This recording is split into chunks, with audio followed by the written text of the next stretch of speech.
ఎన్ని సినిమాలు చేసినా సరే శ్రీలీలకి ఒక్క హిట్ కూడా దక్కడం లేదు.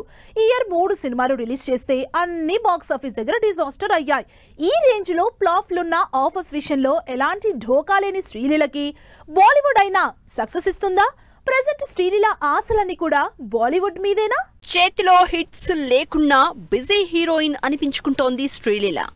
బాలయ్యతో చేసిన భగవంత్ కేసరి సినిమా తర్వాత సక్సెస్ చూడని శ్రీలీల ఆఫర్స్ విషయంలో మాత్రం తగ్గేదిలే అంటోంది. చేతిలో హిట్స్ తక్కువున్నా అవకాశాలు మాత్రం పట్టేస్తోంది. అయితే ఈ సంవత్సరం శ్రీలీల నుంచి వచ్చిన రాబిన్ హుడ్, జూనియర్, మాస్ జాతర సినిమాలు ఆడియన్స్ ని ఏమాత్రం ఆకట్టుకోలేకపోయాయి. అంతేకాదు ఈ సినిమాలన్నీ బాక్సాఫీస్ దగ్గర డిజాస్టర్ అయ్యాయి. దీంతో తెలుగులో దక్కని సక్సెస్ బాలీవుడ్ అయినా ఇవ్వకపోతుందా అని ఆశగా ఎదురుచూస్తోంది ఈ బ్యూటీ. ప్రెజెంట్ అన్ని ఇండస్ట్రీలని కవర్ చేస్తోంది శ్రీలీల. టాలీవుడ్, కోలీవుడ్ లో క్రేజీ సినిమాలు చేస్తున్న ఈ బ్యూటీ బాలీవుడ్ లో తన అదృష్టాన్ని పరీక్షించేందుకు రెడీ అవుతోంది.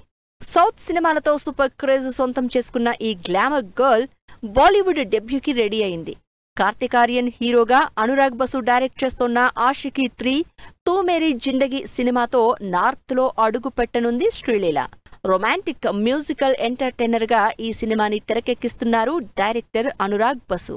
శ్రీలీల కెరియర్ ని అబ్జర్వ్ చేసిన వాళ్ళు ఎవరైనా సరే నక్కతోక తొక్కి ఇండస్ట్రీలోకి ఎంట్రీ ఇచ్చింది అంటారు. ఆ రేంజ్ లో ఆఫర్స్ పట్టిస్తూ తోటి హీరోయిన్స్ కి కాంపిటేటర్ గా మారింది. కెరియర్ ని జెట్ స్పీడ్ లో పరుగులు పెట్టిస్తూ దూకుడు మీదున్న శ్రీలీల ఓవైపు పవన్ కళ్యాణ్ తో ఉస్తాద్ భగత్ సింగ్, మరోవైపు కోలీవుడ్ లో శివకార్తికేయన్, పరాశక్తి సినిమాలతో వచ్చే ఏడాది మరోసారి ఆడియన్స్ ముందుకొచ్చేందుకు రెడీ అవుతోంది. మరి సౌత్ లో క్రేజీ ఆఫర్సే కానీ సరైన సక్సెస్ లేని శ్రీలీలకి నార్త్ ఆడియన్స్ ఎలాంటి రిజల్ట్ అందిస్తారో వెయిట్ అండ్ సీ.